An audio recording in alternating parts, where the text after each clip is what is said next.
brought down accidentally by Iranian air defenses. That's what U.S. officials say most likely happened when a Ukrainian airliner crashed after taking off from Tehran Wednesday. U.S. officials cited satellite data, saying 2 surface-to-air missiles were detected 2 minutes into the Ukrainian International Airlines flight. That was quickly followed by an explosion in the vicinity of the plane. It's a theory echoed by Canada's Prime Minister, whose nation lost at least 63 citizens in the crash. We have intelligence from multiple sources, including our allies and our own intelligence. The evidence indicates that the plane was shot down by an Iranian surface-to-air missile.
To those explosive, newly released messages from Boeing about the now grounded 737 MAX jets. In internal documents, employees mocked the FAA and even appear to conceal problems from regulators before those 2 crashes that killed nearly 350 people.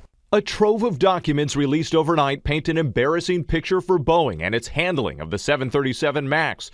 Hundreds of emails and instant messages show employees mocking the FAA, the company, and problems with the airplane. In one exchange, a Boeing employee asks, "Would you put your family on a MAX simulator-trained aircraft?" "I wouldn't." Another, apparently joking, says, "I still haven't been forgiven by God for the covering up I did last year."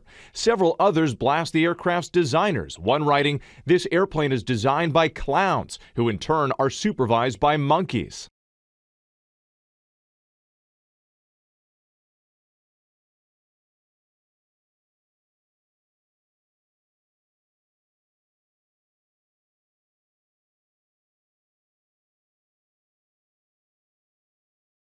Now to some breaking news from Syria, where Russia and Turkey have just announced a ceasefire in Idlib, the country's last rebel-held stronghold. Well, Lauren, as we know, Russia and Turkey are the 2 of the 3 main guarantors of the de-escalation process, if we can call it that, that's been going on for a couple of years now, an attempt by regional countries to try and bring a reduction in the fighting after they admitted, obviously, that it was difficult to bring a total end to that. And Idlib was, as you mentioned, the last remaining stronghold of the opposition. However, despite previous agreements and these guarantors reaching some sort of a deal to stop the violence and the constant bombardment in Idlib, the past several months have seen an escalation of attacks both by the army of the Bashar al-Assad regime as well as by the Russians themselves.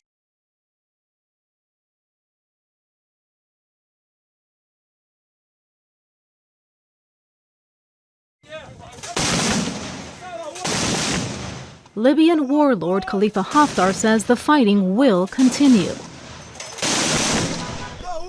A ceasefire called by Russia and Turkey has been rejected, and Haftar's vow to take control of the capital, Tripoli, has been renewed. Libyan Arab armed forces will continue to target the enemy by air and land, moving forward and spread its control of new forces in all areas from the capital, from the west of Sirte to the outskirts of Misrata. International concern is now growing across the region. Haftar met with Italy's Prime Minister Giuseppe Conte in Rome, hoping to stir support from the European Union. Then there's Russia and Turkey, which support rivals on the ground.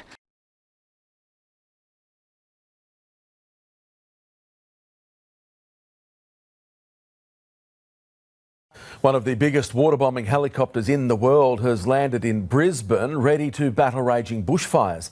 Carrying a famous Australian name, it's revealing the need for the country to have its own large waterbombing fleet. A big bushfire bully, meet Mad Max. A Mil-8 MTV helicopter with an 800-kilometre range. Max can carry up to 5 tonnes of water, twice as much as any other aerial firefighting helicopter outside the military or an air crane. This is one of the largest water bombing helicopters in the world. Smaller than the king of water bombers, Elvis, who could suck up 9,500 litres at once. Max has been operating in Indonesia and Papua New Guinea.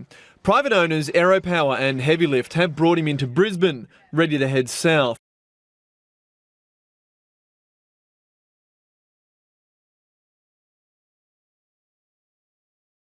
Turning now to the growing fallout from Harry and Meghan's royal exit, Queen Elizabeth calling an emergency family meeting as Meghan flies back to Canada to be with baby Archie. Let's head back to James Longman at Buckingham Palace. James, Oprah's weighing in now.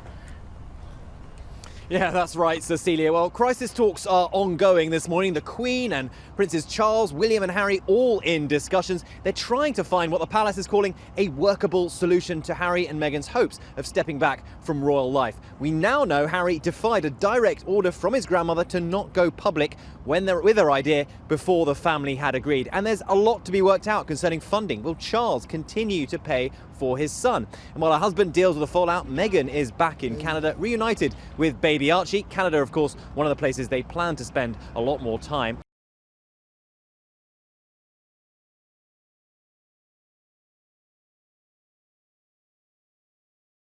We're starting in Paris, where violent protests continue this morning over pension reform. Overnight, police in France fired tear gas after protesters launched small explosives, vandalized buildings, and smashed store windows. 16 people were arrested. The demonstrations have entered their 6th week as tension mounts between union members and President Emmanuel Macron, who's attempting to raise the retirement age from 62 to 64.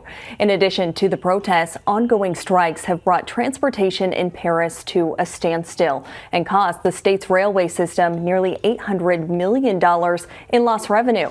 It's unclear how long the strikes and protests will continue, with some workers vowing not to let up until the president does.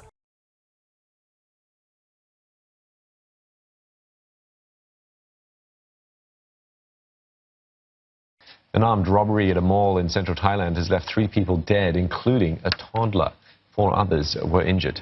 Surveillance camera footage shows a masked man entering a gold shop and opening fire. He shot a security guard, a woman shop assistant, and a 2-year-old boy who was walking past with his mother. He then leapt onto the counter, snatched trays of gold necklaces, and escaped. The incident happened in Lopburi, about 145 kilometers north of Bangkok. Local media say police have offered a more than $3,000 reward for information leading to the killer's arrest.